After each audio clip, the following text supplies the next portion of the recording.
ಯಾರು ಸರಿ ಇರ್ಲಿಲ್ಲ, ಅದಕ್ಕಿಂತ ಹೆಚ್ಚಾಗಿ ಉಸ್ತುವಾರಿ ಸರಿನೇ ಇರ್ಲಿಲ್ಲ. ಈ ಮಧ್ಯ ಇಲ್ಲದು, ಜುಗುಟದು, ಎಂಜಲ್ ಉಗಿಯೋದು ಅಂಡ್ ಅವೆಲ್ಲ ಎಷ್ಟು 10, 12, 13 ವರ್ಷದವರು. ವಾರದ ಕತೆ ಕಿಚ್ಚನ ಜೊತೆ ಕಾರ್ಯಕ್ರಮದಲ್ಲಿ ಕಿಚ್ಚ ಸಿಕ್ಕಾಪಟ್ಟೆ ಗರಂ ಆಗಿದ್ದಾರೆ, ಅದು ಕೂಡ ರಾಶಿಕಾ ಮತ್ತೆ ಚೈತ್ರ ಅವರ ಮೇಲೆ. ಹೌದು, ನಿಮಗೆ ಗೊತ್ತಿರಬಹುದು, ವಾರ ಪೂರ್ತಿ ಅದ್ಭುತವಾದಂತಹ ಟಾಸ್ಕ್ ಗಳನ್ನ ಕಿಚ್ಚ ಅವರು ನಡೆಸ್ತಾ ಇದ್ರು.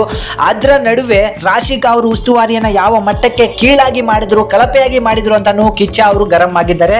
ಸೊ ಡೈರೆಕ್ಟ್ ಆಗಿ ಈ ವಾರದ ಉಸ್ತುವಾರಿ ಒಂದು ಚೂರು ಸರಿ ಇರಲಿಲ್ಲ ಅಂತ ಡೈರೆಕ್ಟ್ ಆಗಿ ಮಕ್ಕಕ್ಕೆ ಹೊಡೆದಾಗೆ ಹೇಳ್ಬಿಟ್ರು. ಸೊ ರಾಶಿಕಂಗೆ ಮೊಟ್ಟ ಮೊದಲಾಗಿ ಕಿಚ್ಚ ಕೇಳುವಂಥದ್ದು, ಈ ವಾರದ ಟಾಸ್ಕ್ ಗಳಲ್ಲಿ ಉಸ್ತುವಾರಿಗೆ ಎಲ್ಲ ಅರ್ಥ ಆಗಿತ್ತ ಅಂತ ಹೇಳಿ.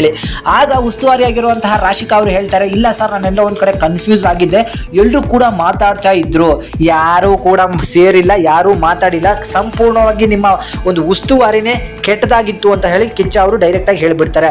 ಇದಾದ್ಮೇಲೆ ಕಿಚ್ಚ ಅವರು ಮನೆ ಮಂದಿ ಮೇಲೆ ಗರಂ ಆಗ್ತಾರೆ. ಇವರಿಗೆ ಟಾಸ್ಕ್ ಅರ್ಥ ಆಗಿಲ್ಲ ಅಂತ ಹೇಳಿ ಗೊತ್ತಾದ ಮೇಲೆ ಮನೆ ಮಂದಿ ಯಾವ ರೀತಿ ಮ್ಯಾನಿಪುಲೇಟ್ ಮಾಡ್ಕೋಕ್ ಸ್ಟಾರ್ಟ್ ಮಾಡಿದ್ರಿ ಅಂತ ಹೇಳಿ ಪ್ರಶ್ನೆಯನ್ನ ಕೇಳಿದಂತ ಕಿಚ್ಚ ಇದಕ್ಕೆ ರಜತ್ ಅವರು ಉತ್ತರವನ್ನ ಕೊಡ್ತಾರೆ. ಸೊ ಈ ಒಂದು ಟಾಸ್ಕ್ ಸಂಪೂರ್ಣವಾಗಿ ಹಳ್ಳ ಹಿಡಿಲಿಕ್ಕೆ ಈ ಚೈತ್ರನೇ ಕಾರಣ ಅಂತ ಹೇಳಿ ಡೈರೆಕ್ಟ್ ಆಗಿ ಚೈತ್ರ ಅವರ ಮೇಲೆ ಹೋಗ್ತಾರೆ. ಇದಾದ್ಮೇಲೆ ಚೈತ್ರ ಅವರ ಗರಂ ಆಗಿರುವಂತಹ ಕಿಚ್ಚ ಸುದೀಪ್ ಅವರು ಚೈತ್ರ ಅವರಿಗೆ ಎಷ್ಟೇ ಹೇಳಿದ್ರು ಕೂಡ ಅವರು ಬದಲಾಗಲ್ಲ, ನಾಯಿ ಬಾಲ ಡೊಂಕು ಅನ್ನೋ ರೀತಿ. ಯಾಕಂತ ಹೇಳಿದ್ರೆ ಹಿಂದಿನ ಸೀಸನ್ಗಳಲ್ಲಿ ಎಷ್ಟು ಬಯಸ್ಕೊಂಡಿದ್ದಾರೆ ಅಂದ್ರೆ ಸುದೀಪ್ ಅವ್ರ ಹತ್ರ, ಸುದೀಪಿಗೆ ಸಾಕಾಗಿ ಹೋಗಿತ್ತು, ಅಷ್ಟು ಬಯಸ್ಕೊಂಡಿದ್ರು. ಈಗಲೂ ಕೂಡ ಅದನ್ನೇ ಮಾಡಕ್ ಹೊರಟಿದ್ದಾರೆ. ಸೊ ಟಾಸ್ಕ್ ಅಂತ ಬಂದಾಗ ಅವರನ್ನ ಹೊಡೆಯೋದು, ಜಿಗುಟೋದು, ಎಂಜಲು ಉಗುಳೋ ಅಂಥದ್ದು, ಸೊ ಇದೆಲ್ಲನೂ ಕೂಡ ಮಾಡ್ತೀರಾ, ಇನ್ನೇನೋ ಹೇಳ್ತೀರಾ, ನಾವೆಲ್ಲರೂ ಕೂಡ 10, 11, 12 ವರ್ಷದವರ ಅಂತ ಹೇಳಿ ಕಿಚ್ಚ ಅವರು ಚೈತ್ರ ಮೇಲೆ ಗರಂ ಆಗಿದ್ದಾರೆ.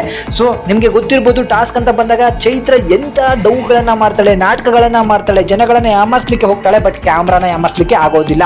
ಸೊ ಆಟ ಅಂತ ಆಡಿದಾಗ ನೀವು ನೋಡ್ಬೋದು, ರಜತ್ ಅವರು ಗಂಡು ಮಕ್ಕಳ ಜೊತೆಗೆ ಆಡ್ಬೇಕಾದ್ರೆ ಎಷ್ಟು ಫ್ರೆಂಡ್ಲಿ ಆಗಿ ಆಡಿದ್ರು, ಟಾಸ್ಕ್ ಅನ್ನ ಟಾಸ್ಕ್ ರೀತಿ ತಗೊಂಡು ಆಡಿದ್ರು, ತಲೆಗೆಲ್ಲ ಏಟ್ ಬಿದ್ರು ಕೂಡ ಅದನ್ನ ಸ್ಪೋರ್ಟಿವ್ ಆಗಿ ತಗೊಂಡು ಆಡಿದ್ರು. ಬಟ್ ಚೈತ್ರ ಅಶ್ವಿನಿ ಆಡಿದಾಗಂತೂ ಆ ಚೈತ್ರ ಒಳ್ಳೆ ಹಿಂಸೆ ಕೊಟ್ಟು ಅಲ್ಲಿ ಜಿಕ್ಟೋದು, ಇಲ್ಲಿ ಜಿಕ್ಟೋದು, ರಕ್ತ ಬರುವಂತ ಕೀಳೋದು, ಎಂಜಲನ್ನ ಅವ್ರ ಮಕ್ಕದ ಮೇಲೆ ಉಗುಳೋ ಅಂಥದ್ದು, ಮೋಸ ಮಾಡುವಂಥದ್ದು, ಡ್ರಮ್ ಟಾಸ್ಕ್ ನಲ್ಲಿ ಮೋಸ ಮಾಡಿದೆ ಈ ಚೈತ್ರ. ಸೊ ಇಬ್ಬರಿಗೂ ಕೂಡ ಸರಿಯಾಗಿ ಕ್ಲಾಸ್ ತಗೊಂಡಿದ್ದಾರೆ. ರಾಶಿಕಂಗೆ ಏನಕ್ಕೆ ಕ್ಲಾಸ್ ಅಂತ ಹೇಳಿದ್ರೆ, ರಾಶಿಕಾ ಉಸ್ತುವಾರಿ ಅಂತ ಹೇಳಿ ಬಂದಾಗ ಟಾಸ್ಕ್ ಮಧ್ಯದಲ್ಲಿ ಒಂದು ಟೀಮಿನ ಪರ ಹೋಗಿ ಮಾತಾಡುವಂಥದ್ದನ್ನ ಮಾಡ್ತಾ ಇದ್ರು. ಯಾರೋ ಒಬ್ಬ ಇನ್ನೊಂದನ್ನ ಹೇಳಿದ್ರೆ ಅದೇ ಸರಿ ಅಂತ ಹೇಳಿ ತಮ್ಮ ಡಿಸಿಷನ್ ಅನ್ನ ತಕ್ಷಣನೇ ಚೇಂಜ್ ಮಾಡ್ತಾ ಇದ್ರು. ಇದಕ್ಕೆ ಸರಿಯಾಗಿ ಮಂಗಳಾರತಿಯನ್ನ ಕಿಚ್ಚ ಅವರು ಮಾಡಿದ್ದಾರೆ. ಸೊ ಈ ವಾರ ಇಬ್ಬರ ಮೇಲೆ ಸರಿಯಾಗಿ ರುಬ್ತಾ ಇರೋದನ್ನ ನೀವು ನೋಡಬಹುದು. ಹಾಗೆ ಸೀಕ್ರೆಟ್ ರೂಮ್ ಅಲ್ಲಿ ಇರೋರ ಕತೆ ಏನಂತ ಹೇಳಿದ್ರೆ, ಸೀಕ್ರೆಟ್ ರೂಮ್ ಇಂದ ಈಗ ಧ್ರುವಂತು ಮತ್ತೆ ನಮ್ಮ ರಕ್ಷಿತಾ ಇಬ್ರು ಕೂಡ ಒಳಗಡೆ ಬಂದಿರೋದನ್ನ ನೀವು ಈ ಫೋಟೋದಲ್ಲಿ ನೋಡಬಹುದು. ಇವರಿಬ್ರು ಕೂಡ ಕೂರಿಸ್ಕೊಂಡು ಈಗಾಗಲೇ ಕಿಚ್ಚ ಅವರು ಕ್ಲಾಸ್ ಅನ್ನ ತಗೊಳ್ಳುವಂತಹ ಕಾರ್ಯಕ್ರಮವನ್ನ ಮಾಡ್ತಾ ಇದ್ದಾರೆ. ಸೊ ಈಗ ಕಿಚ್ಚ ಅವರ ಈ ಗರಂ ಬಗ್ಗೆ ನಿಮಗೆಲ್ರಿಗೂ ಕೂಡ ಏನ್ ಅನ್ನಿಸ್ತು ಅದನ್ನ ದಯವಿಟ್ಟು ಕಮೆಂಟ್ ಮುಖಾಂತರ ತಿಳಿಸಿ. ಹಾಗೆ ರಜತ್ ಅವರು ಹೋಗ್ತಿರೋದು ನನಗೆ ಸಂಪೂರ್ಣವಾಗಿ ಬೇಜಾರಾಗ್ತಾ ಇದೆ. ಸೊ ಅದಕ್ಕೆ ಏನಾದ್ರು ಟ್ವಿಸ್ಟ್ ಕೊಡ್ತಾರ ಅಂತ ಹೇಳಿ ಕಾದು ನೋಡೋಣ.